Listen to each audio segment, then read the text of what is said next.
Okay, I need to be completely honest, this has to be the 5th time I've had to rewrite my critique of Beyond Light. It's been a roller coaster of bittersweet experiences with this expansion, and now, I think I've finally reached a verdict. I can finally give a no holds barred critique. Let's get to it. The main issue I have had with other reviews of Beyond Light is that those reviews were either expecting too much from an expansion that was made during a global pandemic, or they seemed to rush through the content in order to create a quick clickbait review.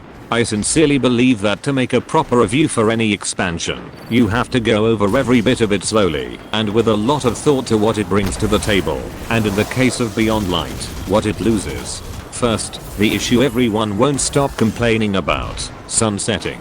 Initially, I thought this would be a good change for the game, but now that I've actually seen the effects it has had on the game, I can no longer defend this decision. Many long-time players like me had to dismantle a good half of the stuff in our vaults, and it still stings to this day.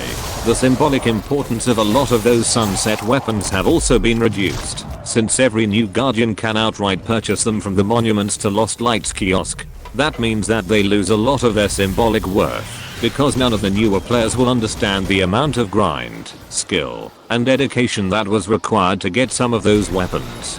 Also, the amount of usable weapons has greatly been reduced. The only way Bungie can fix this is if they either reintroduced some sunset weapons or create new weapons of the same value. Considering that they have only just recruited some new talent to mold into Destiny gunsmiths, I have to realistically say that this might take a while. Second, the new subclass that is invalidating all the other old ones, Stasis. This has to be the most divisive issue in this expansion. There are those who say that Stasis is the worst thing to happen to the game, but I'm of the side that says it's a great new addition to the game. Hear me out. Ever since Stasis came out, at least in PvP, players have started to use cover more effectively, and they are a lot more aware of their flanks and weak spots. This has made it so that a lot of the more aggressive methods of playing are just not working anymore, since you can get frozen and punished for it. That said, it has been mildly annoying to get frozen so often. From what I can see, the main core of dedicated PvP players have already adjusted, but that doesn't mean that there won't be any more people griefing or venting in community forums. In terms of PvE, Stasis is too damn fun to use, and I dare anyone to say any different.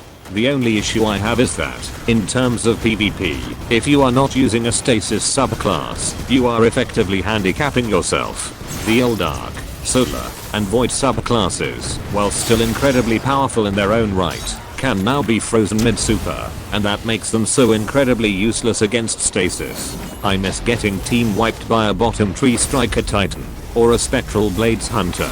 This just doesn't happen that much anymore. Everyone uses Stasis. PvP won't be fun for free-to-play Guardians, because if they want to get seriously into it, they will have to get the latest expansion. Also, Stasis has awoken in me a deep, searing hatred for hunters. For any hunter mains watching this, you know why. Don't sit there acting like your wombo combo has never made you feel dirty. Third, content vaulting. This is one issue which I initially did not expect to bother me that much, but after a fair amount of time playing the game and hanging out with new light or free players, I feel like Bungie has made a huge mistake here. Reasons being, a lot of returning players are legitimately furious that they removed content for DLCs that they paid for. I honestly do not blame them. This is just a hard slap in the face for those loyal players who kept the game going during those difficult first years, when the game was just losing players left and right.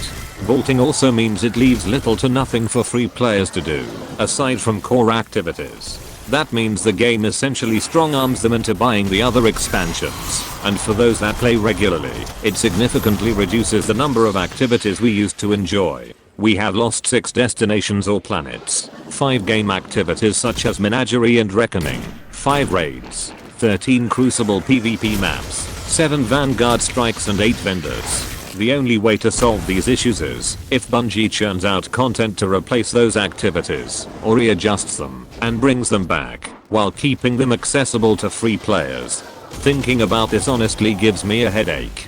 And one other thing, that really bothered me was that even if players met Zer, a special NPC who spawns into the game every Friday to sell a set of exotics and exotic engrams, many of these new light players can rarely buy his whole inventory if they don't own certain DLCs. I understand that Bungie has to make money, but since they cut out so much free content, they could at least throw this one bone to the free-to-play Guardians.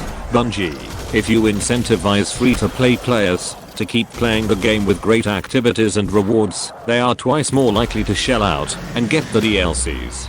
Don't strong arm them. It will just hurt your brand and reputation. 4th, Europa, the new destination. I don't know if Bungie is planning on adding more stuff to this place, but I have to say, as it is now, it's impressive that they made all that during a global pandemic. The dynamic weather system is excellent. The planet looks and sounds amazing. The new enemies added, though few, are interesting. And the planet has a good chunk of content to whittle through. I have nothing but respect for everything they did here. The few issues I have are that the rewards for doing some activities on Europa are kind of boring, and Empire hunts are just glorified story missions. Don't get me wrong, the weapons and rewards are not bad, but I just wanted more memorable loot from a planet covered in ice and darkness. 5th, the Deepstone Crypt raid. I will now fanboy over a raid, something I never thought I'd do. Sadly, I failed to record any footage of it, since I never thought I'd ever actually finish it. I was randomly introduced to a great clan of guardians, who were more than understanding of my tiny titan brain, and they carried me through the whole thing. The funniest part, I was the only person to get the new raid exotic, Eyes of Tomorrow. Now, that raid was nothing short of awe-inspiring.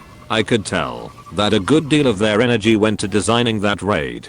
Not only was it technically challenging, it was a visual and gameplay marvel. That bit where you get shot up to a space station and you have to jump around on the outside of the space station will always stay in my memory. I have to thank not only Bungie, but my amazing clan for letting me experience that. I don't think my hands have ever shaken that much before.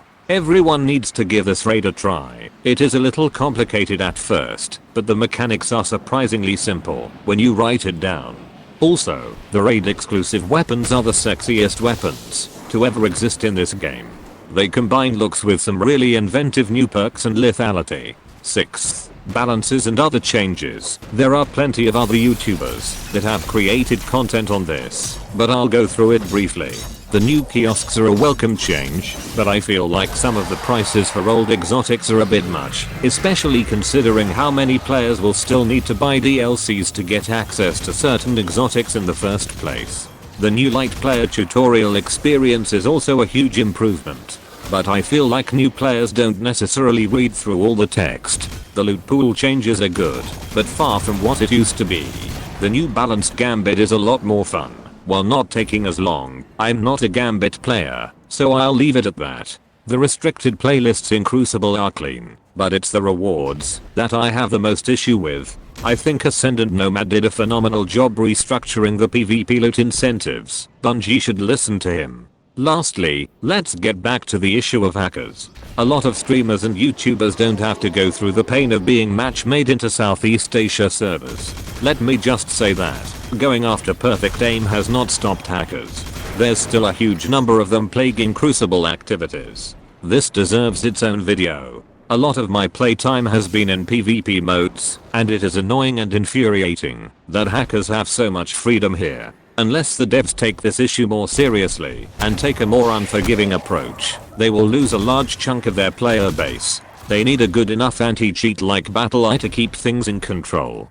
Destiny 2 will never stop having hackers, but that doesn't mean that they should be given free rein into the game like this. Hackers destroy the fun for everyone, damage the reputation and integrity of the game, and make players who legitimately take the time to get good gear and skills feel like their efforts and time are not being respected by the developers. If this expansion came out without any of the issues that I discussed, I would have made this game a 10 out of 10 in my book, and I'd never shut up about it. But now, as it is, Destiny 2 is more of a 6 out of 10, and I will never shut up about it.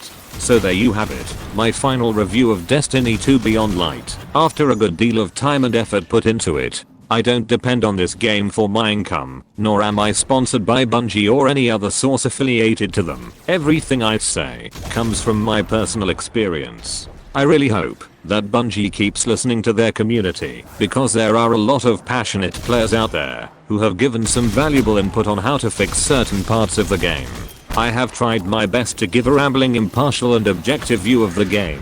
If you are interested in playing Destiny 2 in its present state, you have missed out a good deal of content that made it great. In a recent interview with Luke Smith, the creative director of Bungie, he stated that they are thinking of vaulting or retiring certain supers that are not being popularly used by the community. This will be a huge mistake, because again, they are removing content without adding anything more significant to replace it. It will do nothing but shallow out an already small pond. Destiny 2 has lost so much content that I cannot defend what is being done to it. I tried to be positive about it, but there hasn't been enough to show that they are going in the right direction. The season of the hunt has been a disappointment. The dawning or Christmas event died with a whimper, and Bungie has been silent for far too long. They have to do something major in 2021, because as of writing this, the average player count for Destiny 2 on Steam charts has dropped from 99,900 in November 2020 to 65,799 in the last 30 days. The big name YouTubers are not bringing light to many of these issues, and they are as much a part of the problem, because they refuse to critique the game for fear that they will lose revenue. The best advice I can give is that you should give it a try in its free to play form and see if you like it. Other than that, I find it hard to recommend the game to players with a thin wallet. I love this game, but it has lost so much of what made it a great free to play title. In the end, your decisions and reasoning are your own. I hope this review has been helpful to all my viewers. Your feedback would really be appreciated, and if you like my style, feel free to like, comment, and subscribe for any future content. If you have any ideas for videos I need to be making, feel free to let me know. And as always, do what gives you meaning.